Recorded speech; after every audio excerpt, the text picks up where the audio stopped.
Good day, and welcome to another episode of the Workbench. I am Nancy Solomon, Chair of the HERMAB Labour Committee, and joining me today is Mr. Shane Howell, Senior HR Executive with a focus on employee experience and strategy.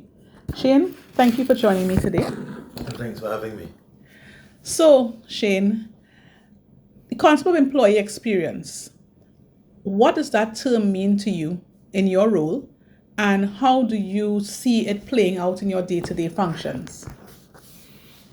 All right, so when you think of an employee experience, you're really looking at the employee's journey from even before they begin with you. So well before, when they've heard about the company and they've started to formulate an opinion. Yeah. So even prior to their coming on board, straight through to their exit from the business. So you're looking at the whole employee life cycle. Right. And recognizing as well that between employees, their experience can be very different based on their age, gender. That can influence their needs, their preferences, and so on. So how do you cater for all of that, Shane? Sorry to cut you.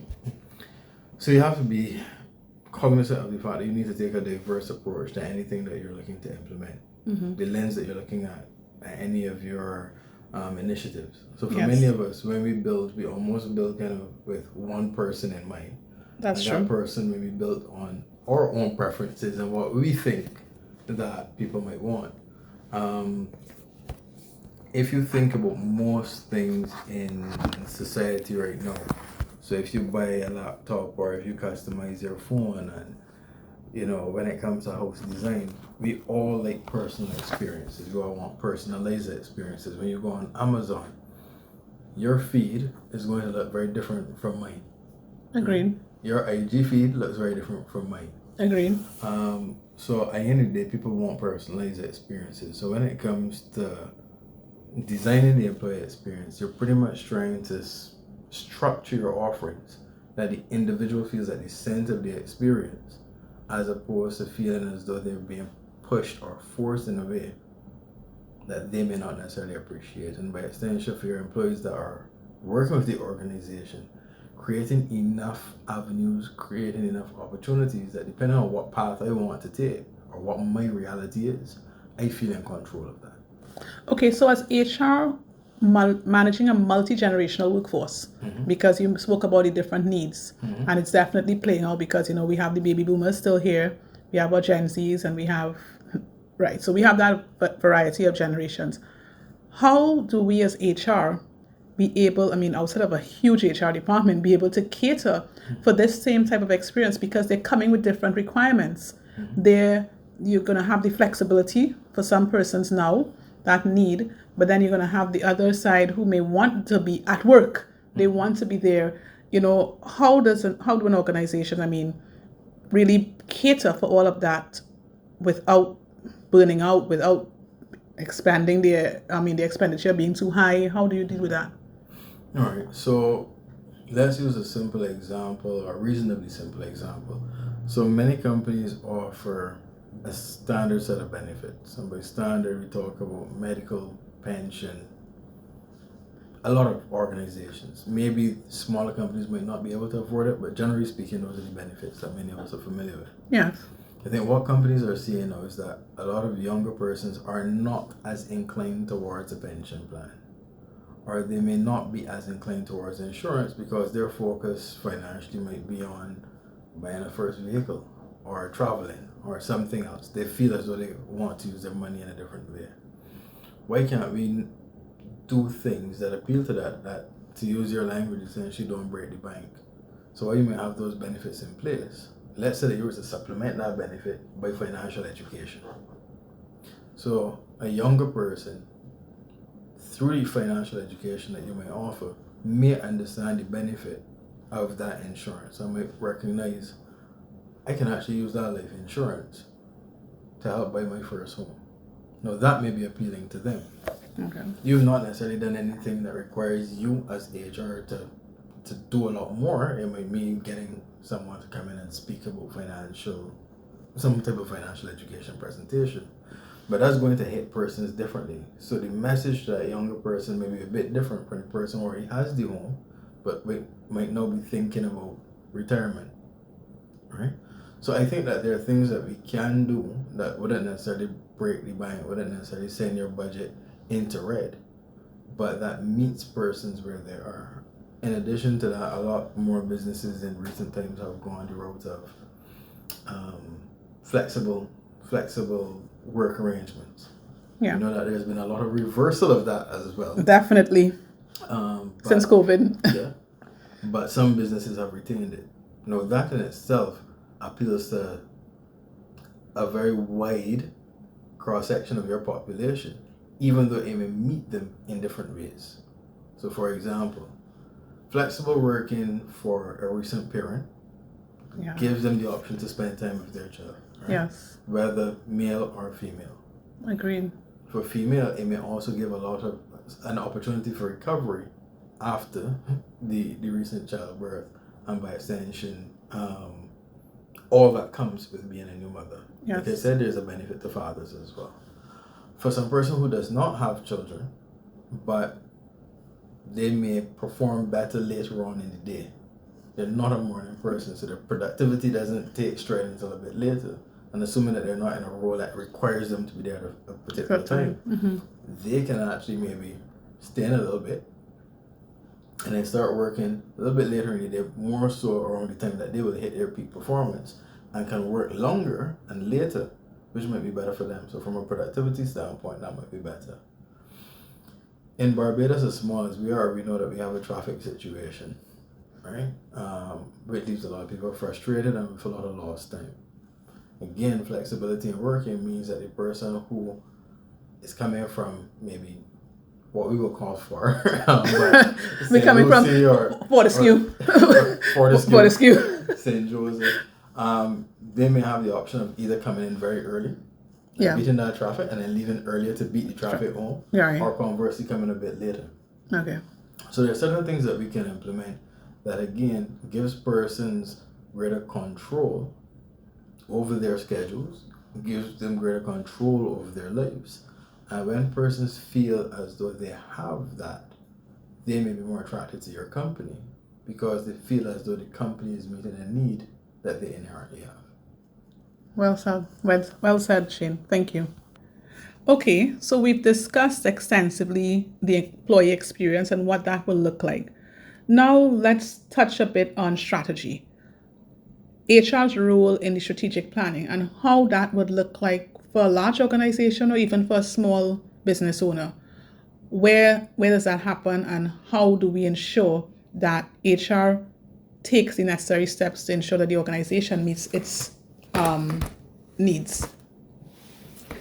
I don't see the two being dissimilar. Ultimately, the core is really the same. The only difference to my mind between a large and smaller organization might be the depth and breadth of the resources that they have access to. So if you really think about what strategy is, essentially is looking at how do you win? How do you win in market? How do you survive? How do you thrive? How do you defeat your competitors in the market? Assuming it's a competitive space, outside of that is pretty much how do you maintain profitability? Yeah.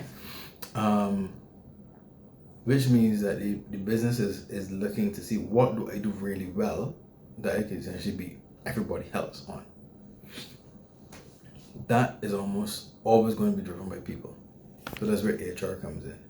So once the business has a clear idea of what it wants to achieve, then our job is largely to say, okay, do we have the capacity to achieve that? If you're a small mini mart, you want to make sure that you can remain profitable, which means that there are different things you need to do. You've got to be able to buy products. You need to be able to ensure your expenses don't exceed your revenue. Yes. Service may or may not be a priority based on, some smaller businesses and equally some bigger businesses. You wonder whether or not services are the forefront. Yeah.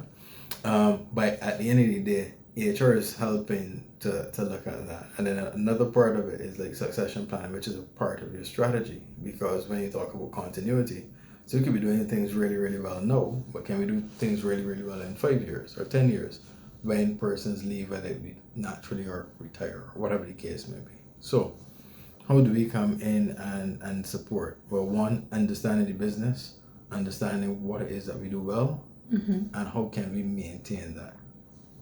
So that might be, can we find the resources that we need? You would hear persons oftentimes talking about build, buy versus borrow. Yes. Which is essentially the sort of talent that you need. Can you find it in the market? In which case you can buy it. Is it hard to find? So you might need to build it internally. Or do you need to borrow it, which is where you get like a consultant essentially coming in. Every business in some form or fashion has that same decision that it has to make. Build, borrow, or buy. That is in itself a strategic decision. Because if I recognize that we can't find the resources we need in the market, I can't say to the business, okay, well, close up shop.